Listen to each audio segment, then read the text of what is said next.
And now I will invite Dr. Mazen Noureddin for his presentation. What are the clinical assessment tools available today to identify patients most at risk of having NAFLD and progressing to more serious liver disease like NASH? Quels sont les outils d'évaluation clinique disponibles aujourd'hui pour identifier les patients les plus à risque d'avoir une NAFLD et de progresser vers une maladie hépatique plus grave comme la NASH? Dr. Noureddin, he founded the Fatty Liver Program at the Cedars-Sinai Medical Center in 2015.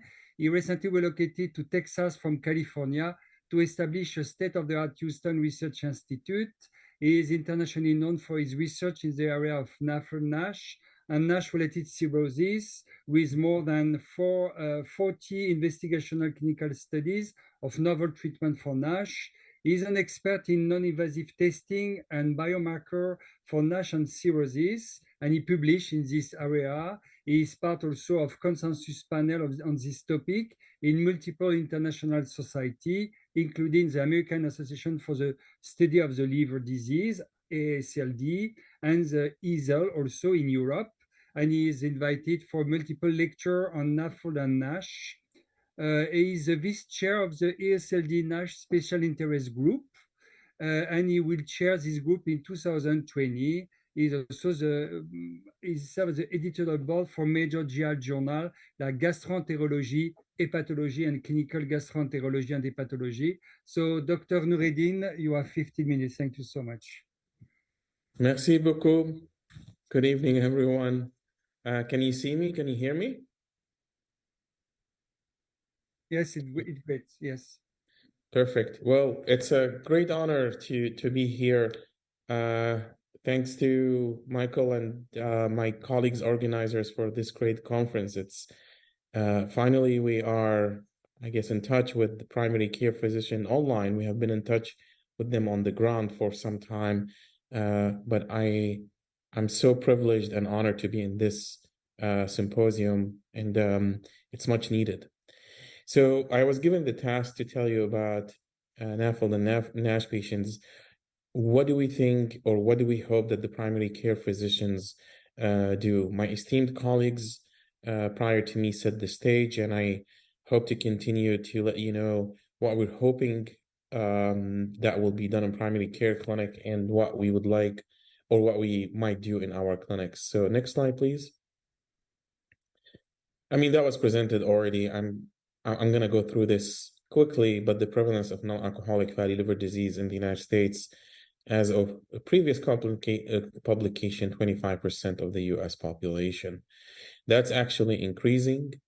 Now it's in the 30s or up to mid-30s. In Texas, we know it's in the mid-30s. So as in South America, it's high in other parts of the world, such as the Middle East. Next slide. We might have endocrinologists, but primary cares take care of the type 2 diabetes patients. And I told you in the previous slides, quarter of the population, they have non-alcoholic fatty liver disease. However, if you have type 2 diabetes, now half of your patients will have non-alcoholic fatty liver disease. And this is this was shown in a previous publication, and it's probably the number are increasing. Now, important thing also to know, which matters the most, that patient with diabetes have higher chance for advanced fibrosis, meaning pre-cirrhosis and cirrhosis, about almost 10% of this population. So a lot of these patients might be cirrhotics or pre-cirrhotics already. Next slide. So this is when an effort started by the American Gastroenterology Association to understand what the GI endocrinologist as well as primary care physician know about NASH. And the answers varied. And of course, GI kind of were more alert about NAFLD and NASH. And those are some of the numbers that were driven by survey that led eventually to guidance. And the bottom line of this survey that we still have some gap in knowledge, especially in primary care setting. And I don't want to beat on primary care or even endocrinologists, but part of it also because there was there were no guidelines in their societies to direct them in the right direction to screen for NAFLD or what to look for. Nevertheless, on the next slide, you will see the effort has started. But before I go to the efforts, I want to emphasize in a big concept. Non-alcoholic fatty liver disease with the D is the disease umbrella. You take out the D, you end up with NAFL, which is fatty liver, which is your 25%. This is the good news. Those are not the problem. The problem will happen in a subpopulation of these patients. Again, the 25%, not all of them have a serious disease. Those that they have serious disease are 20% of those, which is still a lot of people. They go to NASH, and even like lesser percentage or portion of those, they progress to fibrosis. So what really matter in disease morbidity and mortality are those that they have stage 2 fibrosis and higher. There are four stages. F0 is no fibrosis, F1 is the beginning, and F4 is cirrhosis. So anything F2 and higher is very serious. Why so? Because it correlates with morbidity and mortality. And that's why you see the hepatologist really emphasizing on this group of patients looking for F2 and higher. So the question is, how can primary care find these patients? And I hear this a lot that, well, we're taking care of their diabetes anyways. We're treating them for GLP-1 anyways. Well, not everyone will regress. And those that they have pre-cirrhosis and cirrhosis, they might get cancer or they might be already cirrhotics. So if you take anything out from the talks today, you really want to know how to stage your patients and when to send them to hepatologist. Next slide, or gastroenterologist. This is a paper just came in the New England Journal last year from a large cohort in the United States, emphasizing what I just said. Patients, especially with those F3 and F4, they have increased risk of morbidity and mortality. And the morbidity are decompensation of the liver, ascites, bleeding, encephalopathy. So you want to be the safeguard or, taking care of your patient, make sure they don't slide all the way to F3 and F4. Next slide. So the first thing you need to think of is, what are their risk factors? And I can tell you one of the most important risk factors is type 2 diabetes, in addition to metabolic syndrome. And of course, the more factors you have with each other, for instance, a type 2 diabetic patient who's obese, has hypertension, dyslipidemia, this patient has fatty liver fibrosis until proven otherwise. Next slide. Next slide.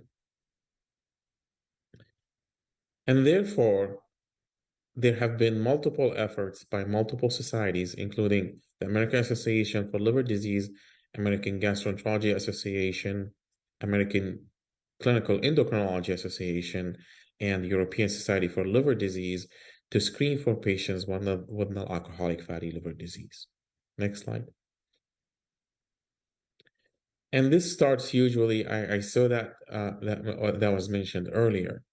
So in primary care clinic now, what all societies recommend, and that will come next slide, that in high-risk population, such as those with type 2 diabetes or 2 metabolic risk factors, you start with a simple test called FIB4. And you can Google FIB4, or you can download the app with Medcal that they have these formulas, such as the MELT score. And the FIB4 consists of ALT, AST, platelet, and age. And I'll give you the numbers. You see green, which is the green light. If it's less than 1.3, your patient is okay.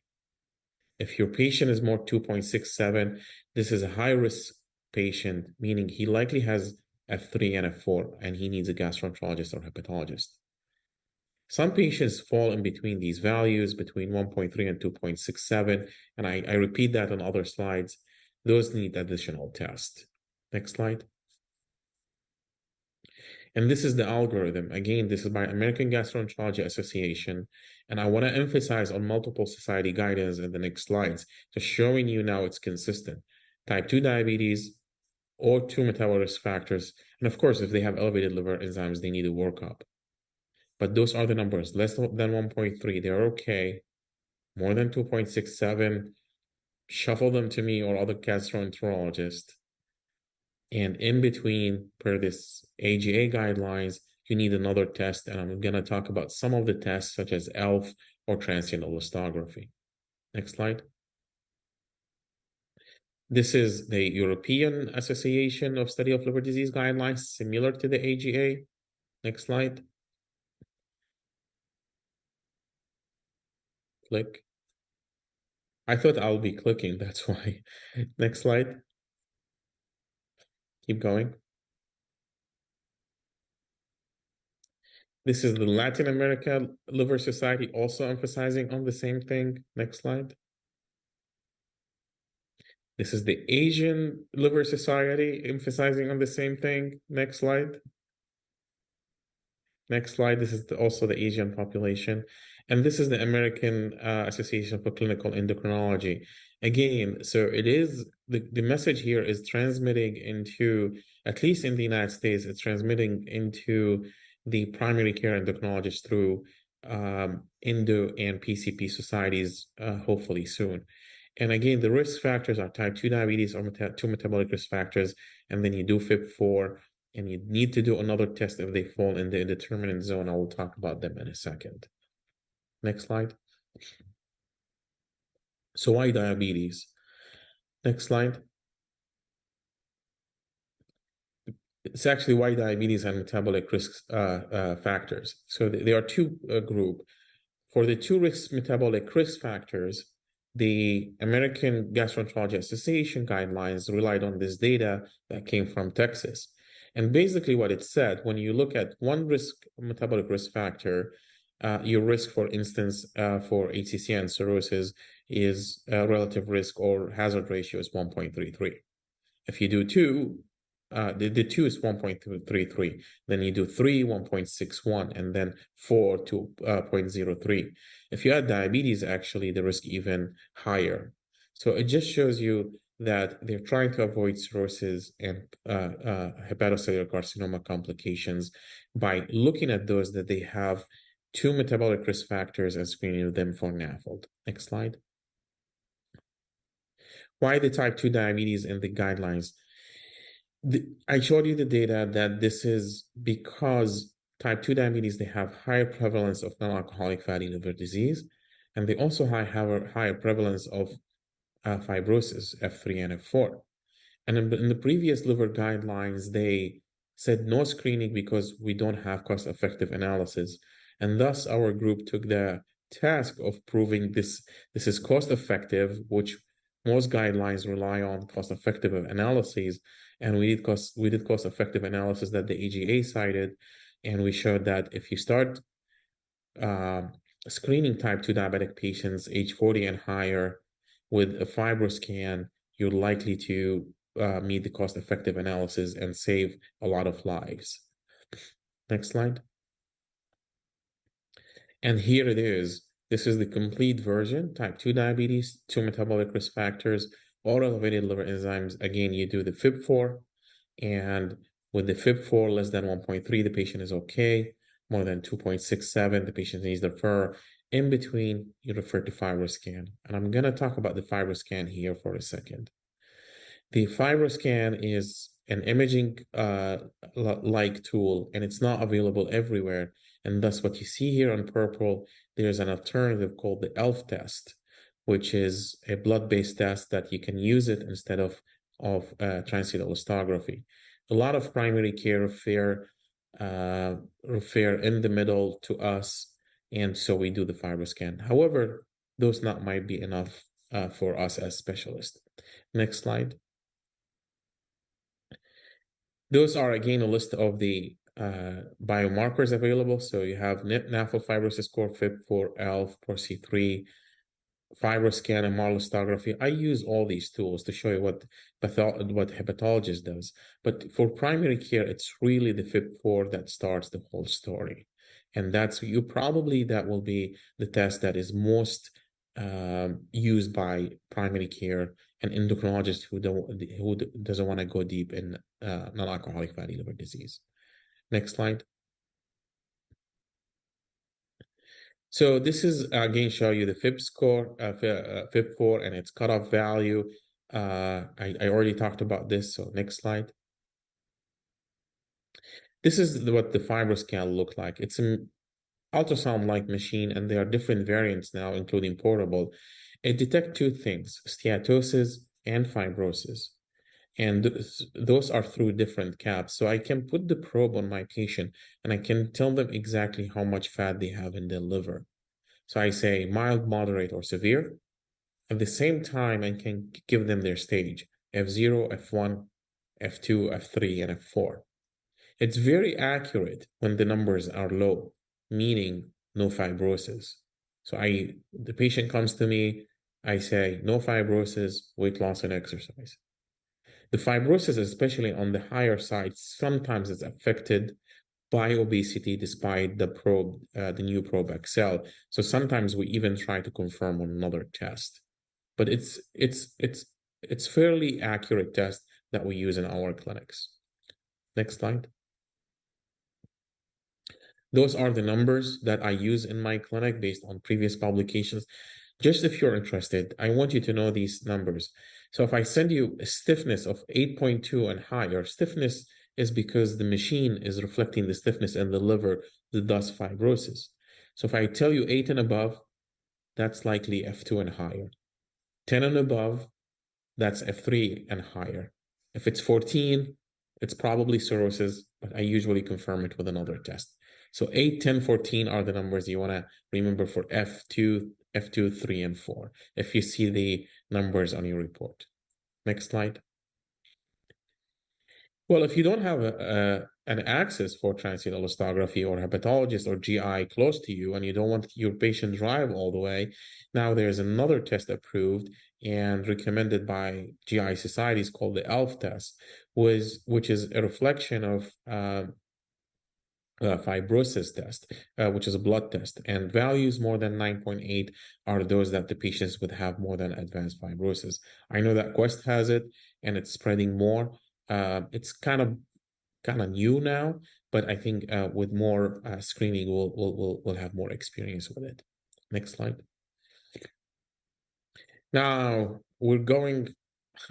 When I get I mean, it's a silly kind of terminology that I create in my clinic, but I have a lot of patients, they come to me and I tell them, well, the FibroScan is like your Mercedes, MR elastography is your Bentley. So this test is really accurate in telling you the F2, F3, and F4 patients. And I usually, a lot of times, confirm it. If I get a FibroScan of 14, I go to MRE, but this is expensive. It's only in specialized places, and it requires some expertise, usually in our hands in hepatology clinics. I mean, you can order it if it's available around you, but it's harder for insurance and it's more expensive. But I just wanted to give you the options that we have right now. So this is the concept of sequential testing.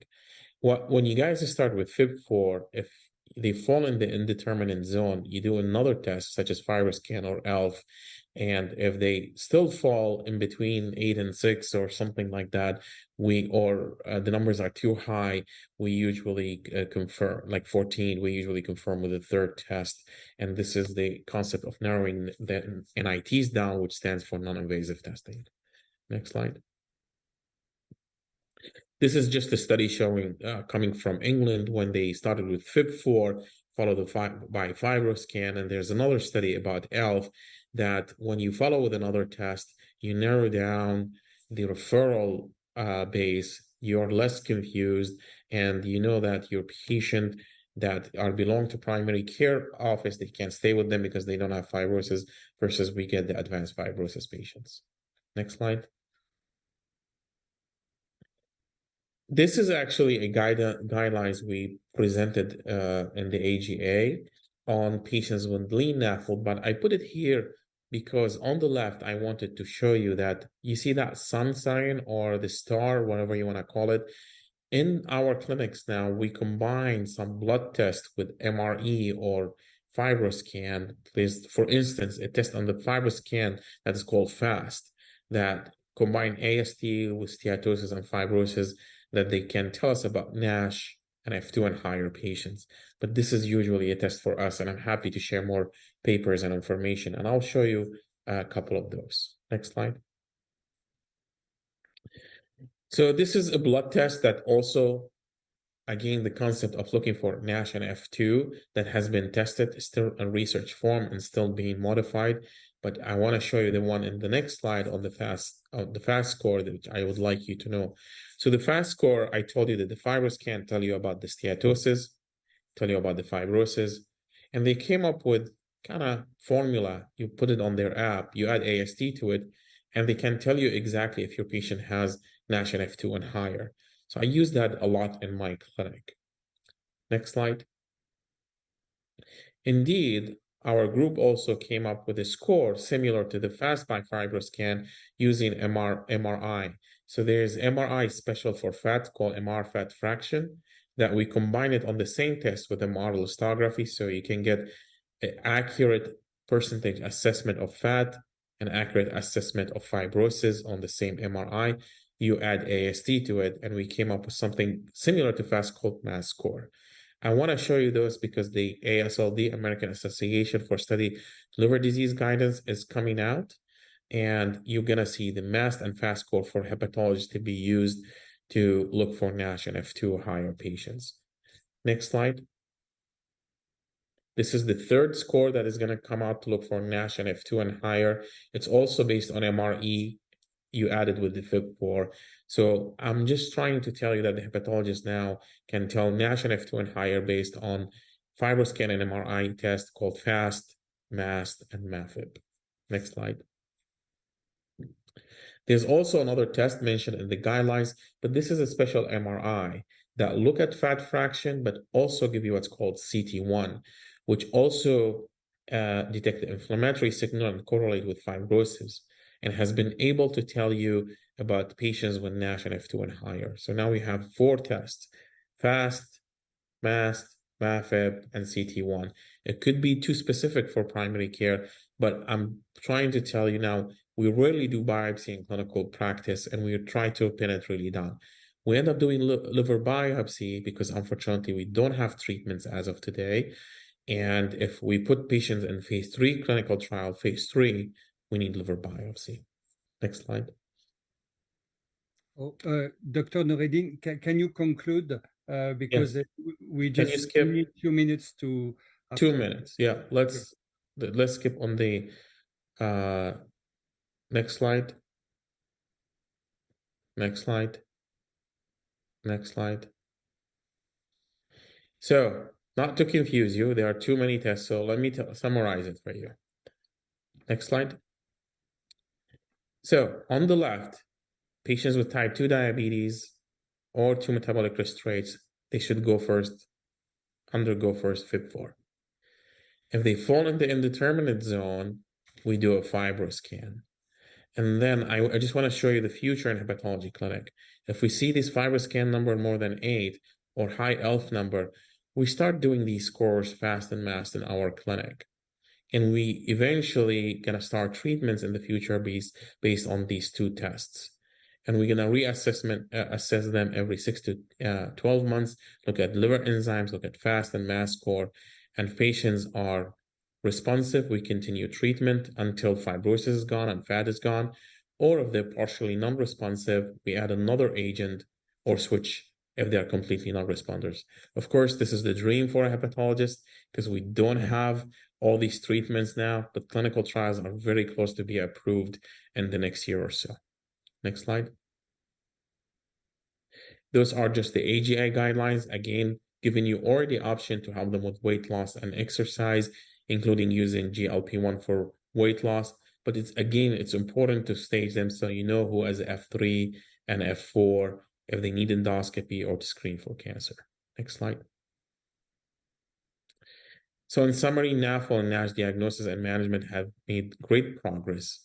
We are now obligated to screen the high-risk population, which is type 2 and metabolic traits 2 and higher. Sequential testing is a key. FIB4 is your friend. You can calculate it. If you have access For FibroScan, I told you once it's 8 and higher, this is belong to hepatology. 14 is in the cirrhosis, but we usually confirm it. We're really relying on you because we don't know how to manage comorbidities. We might turn the patient hypoglycemic by using GLP-1. So we often call you guys for help and support.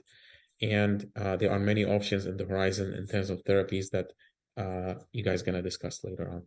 Thank you for having me, and I'll take questions. Okay, so thank you. We just have a quick question, and I will ask you for a quick answer to be sure we have enough time for other presenter. Does ELF differentiate F2 versus F3, F3 and F4? In theory, yes. Between that 7.1 and 9.8 numbers that previous studies showed so. Nevertheless, the test was approved for 9.8 and higher as a prognostic test. So look for that 9.8 number. Okay, thank you so much for your excellent presentation.